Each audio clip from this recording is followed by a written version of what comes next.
ਸਿਆਣੇ ਕਹਿੰਦੇ ਨੇ ਕਿਸੇ ਗਰੀਬ ਨੂੰ ਸਤਾਣਾ ਤੇ ਯਤੀਮ ਦਾ ਹੱਕ ਮਾਰਨਾ ਆਪਣੇ ਪੇਟ ਵਿੱਚ ਦੋਜ਼ਖ ਦੀ ਅੱਗ ਭਰਨ ਦੇ ਬਰਾਬਰ ਹੈ। ਦੁਨੀਆ ਦੀ ਅਦਾਲਤ ਵਿੱਚ ਤੇ ਬੰਦਾ ਵਕੀਲ ਕਰਕੇ ਬਚ ਸਕਦਾ ਹੈ, ਪਰ ਰੱਬ ਦੀ ਲਾਠੀ ਜਦੋਂ ਵੱਸਦੀ ਏ ਤੇ ਫਿਰ ਨਸਲਾਂ ਵੀ ਨਹੀਂ ਬਚਦੀਆਂ। ਅੱਜ ਦੀ ਇਹ ਕਹਾਣੀ ਪੰਜਾਬ ਦੇ ਇੱਕ ਪਿੰਡ ਦੀ ਏ, ਜਿੱਥੇ ਇੱਕ ਚਾਚੇ ਨੇ ਆਪਣੇ ਯਤੀਮ ਭਤੀਜੇ ਦੀ ਜਾਇਦਾਦ ਹੜਪ ਕਰ ਲਈ, ਪਰ ਫਿਰ ਕੁਦਰਤ ਨੇ ਉਹਨੂੰ ਕਿਹੜੀ ਸਜ਼ਾ ਦਿੱਤੀ। ਆਓ ਸੁਣਦੇ ਹਾਂ ਅੱਜ ਦੀ ਇਹ ਦਾਸਤਾਨ। ਇੱਕ ਪਿੰਡ ਵਿੱਚ ਦੋ ਭਰਾ ਸਨ, ਨਜ਼ੀਰ ਤੇ ਬਸ਼ੀਰ। ਬਸ਼ੀਰ ਇੱਕ ਸਾਦਾ ਜਿਹਾ ਬੰਦਾ ਸੀ, ਪਰ ਅੱਲਾ ਨੇ ਉਹਨੂੰ ਰਿਜ਼ਕ ਵਿੱਚ ਬਰਕਤ ਦਿੱਤੀ ਸੀ। ਜਦੋਂ ਬਸ਼ੀਰ ਫੌਤ ਹੋਇਆ ਤੇ ਉਹਦਾ ਇੱਕੋ ਹੀ ਪੁੱਤਰ ਸੀ, ਅਲੀ, ਜਿਹੜਾ ਹਲੇ ਸਿਰਫ 10 ਸਾਲਾਂ ਦਾ ਸੀ। ਬਸ਼ੀਰ ਨੇ ਜਾਂਦੇ ਵੇਲੇ ਨਜ਼ੀਰ ਦੇ ਹੱਥ ਵਿੱਚ ਆਪਣੇ ਪੁੱਤਰ ਦਾ ਹੱਥ ਦਿੱਤਾ ਤੇ ਕਹਿਣ ਲੱਗਾ, ਭਰਾਵਾ, ਅਲੀ ਹੁਣ ਤੇਰੀ ਅਮਾਨਤ ਹੈ। ਇਹਦੀ ਜ਼ਮੀਨ ਤੇ ਇਹਦਾ ਮੁਸਤਕਬਲ ਤੇਰੇ ਹਵਾਲੇ ਵੇ। ਨਜ਼ੀਰ ਨੇ ਕੁਰਾਨ ਤੇ ਹਲਫ ਲਿਆ ਤੇ ਵਾਅਦਾ ਕੀਤਾ ਕਿ ਭਰਾਵਾ, ਜਿਵੇਂ ਤੂੰ ਮੈਨੂੰ ਇਹ ਅਮਾਨਤ ਦਿੱਤੀ ਹੈ, ਮੈਂ ਉਸੇ ਤਰ੍ਹਾਂ ਹੀ ਤੇਰੇ ਪੁੱਤਰ ਨੂੰ ਵਾਪਸ ਕਰਾਂਗਾ। ਪਰ ਜਿਵੇਂ ਹੀ ਬਸ਼ੀਰ ਦੀ ਮਿੱਟੀ ਠੰਡੀ ਹੋਈ, ਨਜ਼ੀਰ ਦੀ ਨੀਅਤ ਬਦਲ ਗਈ।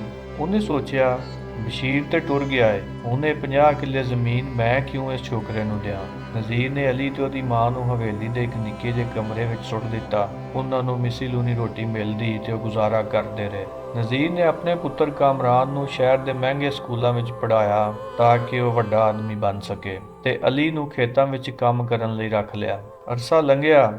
ਜਦੋਂ ਅਲੀ ਜਵਾਨ ਹੋਇਆ ਤਾਂ ਉਹਨੇ ਆਪਣੇ ਹੱਕ ਦੀ ਗੱਲ ਕੀਤੀ।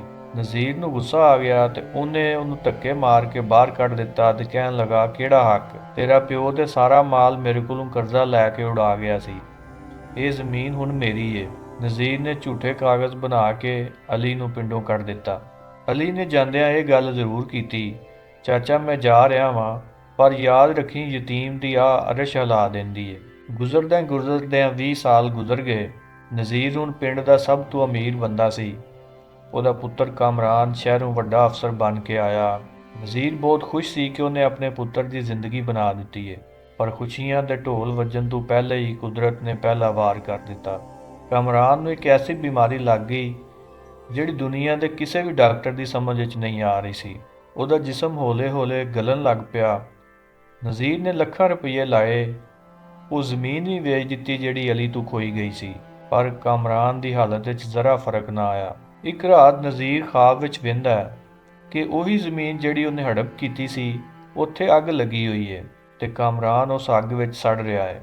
ਨਜ਼ੀਰ ਦੀ ਅੱਖ ਖੁੱਲੀ ਤੇ ਉਹ ਦੌੜ ਕੇ ਕਾਮਰਾਨ ਦੇ ਕਮਰੇ ਵੱਲ ਗਿਆ। ਕਾਮਰਾਨ ਉੱਥੇ ਤੜਪ ਰਿਹਾ ਸੀ ਤੇ ਉਹਦੇ ਮੂੰਹ ਵਿੱਚੋਂ ਇਹ ਅਲਫਾਜ਼ ਨਿਕਲ ਰਹੇ ਸਨ, ਅੱਬਾ, ਮੈਨੂੰ ਕਿਉਂ ਯਤੀਮਾਂ ਦੀ ਮਿੱਟੀ ਖਵਾਈ ਆ? ਇਹ ਅੱਗ ਮੇਰੇ ਅੰਦਰੋਂ ਨਿਕਲ ਰਹੀ ਹੈ। ਨਜ਼ੀਰ ਉਹਦੀ ਇਹ ਗੱਲ ਸੁਣ ਕੇ ਪਾਗਲ ਹੋ ਗਿਆ। ਉਹਨੇ ਤਹਈਆ ਕੀਤਾ ਕਿ ਮੈਂ ਹੁਣ ਅਲੀ ਨੂੰ ਲੱਭਾਂਗਾ। ਉਹ ਅਲੀ ਨੂੰ ਲੱਭਣ ਲਈ ਪਿੰਡੋਂ ਨਿਕਲਿਆ। ਪਤਾ ਲੱਗਾ ਕਿ ਅਲੀ ਸ਼ਹਿਰ ਵਿੱਚ ਮਿਹਨਤ ਮਜ਼ਦੂਰੀ ਕਰਕੇ ਇੱਜ਼ਤ ਦੀ ਜ਼ਿੰਦਗੀ ਗੁਜ਼ਾਰ ਰਿਹਾ ਹੈ। ਅੱਲਾ ਨੇ ਉਹਨੂੰ ਬਹੁਤ ਨਵਾਜ਼ਿਆ ਹੈ। ਨਜ਼ੀਰ ਲੱਭਦਾ ਲਭਾਂਦਾ ਅਲੀ ਕੋਲ ਪਹੁੰਚਿਆ। ਜਾ ਕੇ ਅਲੀ ਦੇ ਪੈਰਾਂ ਵਿੱਚ ਡਿੱਗ ਪਿਆ, ਪੁੱਤਰ, ਮੈਨੂੰ ਮਾफ़ ਕਰ ਦੇ, ਮੇਰੀ ਨਸਲ ਖਤਮ ਹੋ ਰਹੀ ਹੈ। ਅਲੀ ਨੇ ਮਾਫ਼ ਤੇ ਕਰ ਦਿੱਤਾ, ਪਰ ਕਹਿੰਦੇ ਨੇ ਕੁਦਰਤ ਦਾ ਕਾਨੂੰਨ ਜਿਹੜਾ ਉਹ ਕਦੀ ਵੀ ਮਾਫ਼ ਨਹੀਂ ਕਰਦਾ। ਨਜ਼ੀਰ ਦੇ ਹੱਥ ਜਾਇਦਾਦ ਰਹੀ, ਨਾ ਉਹ ਪੁੱਤਰ।